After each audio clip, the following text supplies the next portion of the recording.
Let's turn to another issue of real importance here in Florida. Just over a week from now, President Obama will visit Cuba, the first time in 88 years that a sitting U.S. president will set foot in Cuba. Two of you on this stage have parents who were born in Cuba and moved to the United States. Let's go back to my colleague, Dana Bash. Senator Rubio, Donald Trump agrees with President Obama in his decision to re-engage diplomatically in Cuba. The majority of Americans seem to agree with that as well. So why are President Obama, Donald Trump, and the majority of Americans wrong? Well, I would love the relationship between Cuba and the United States to change. But it would require Cuba to change, at least its government. Today it has not.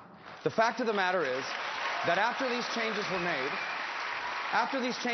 there are now millions and hundreds of millions of dollars that will flow to the Castro regime. It will now allow them to become set permanent and in stone. They will now be able to carry out a transition where the military continues to run the country there. They'll put a puppet figure forward as their new president, and nothing will change for the Cuban people. There has not been a single democratic opening, not a single change on the island in human rights. In fact, things are worse than they were before this opening. The only thing that's changed as a result of this opening is that now the Cuban government has more sources of money from which to build out their repressive apparatus and maintain themselves there permanently. And we ask nothing in return. Compare that to the changes that were required in Burma. And by no means is Burma a perfect country. But at least when there was a democratic opening to Burma, they were required to make some democratic openings. When there was a diplomatic opening, it required democratic opening. And today, the former minority party is now the majority party in their legislative body. He asks nothing in return, and we are getting nothing in return. And Cuba and its regime remains an anti-American communist dictatorship, helped North Korea evade UN sanctions,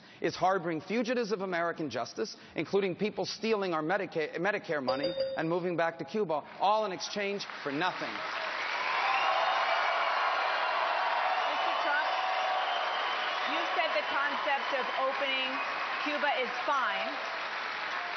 You said the concept of opening Cuba is fine. Why do you agree with President Obama and disagree with what Senator Rubio said? I don't really agree with President Obama. I think I'm somewhere in the middle. What I want is I want a much better deal to be made, because right now Cuba is making, as usual with our country, we don't make good deals. We don't have our right people negotiating. We have people that don't have a clue.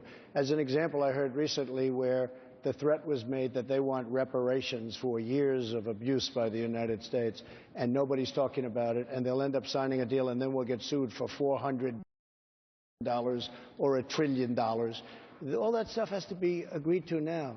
We don't want to get sued after the deal is made. So I don't agree with President Obama. I do agree that something should take place. After 50 years, it's enough time, folks.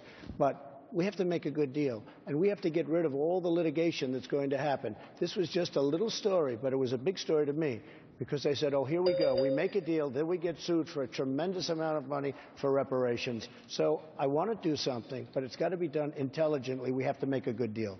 Senator Rubio, I know you want to get in, but just to be clear, Mr. Trump, are you saying that if you were president, you would continue the diplomatic relations, or would you reverse them? I would want to make a good deal. I would want to make a strong, solid, good deal, because right now, everything is in Cuba's favor. Right now, everything, every single aspect of this deal is in Cuba's favor. It's the same way as the Iran deal. We never walked, all we do is keep giving. We give and give. Mr. Trump, just to be clear, there is an embassy that you would have to decide whether it would be open or whether you would close it. Which would it be? In Havana. I would probably have the embassy closed until such time as a really good deal was made and struck by the United States. All right, first of all, the embassy is the former consulate. It's the same building, so it could just go back to being called the consulate. We don't have to close it that way. Second of all, I don't know where Cuba's going to sue us, but if they sue us in a court in Miami, they're going to lose. Third,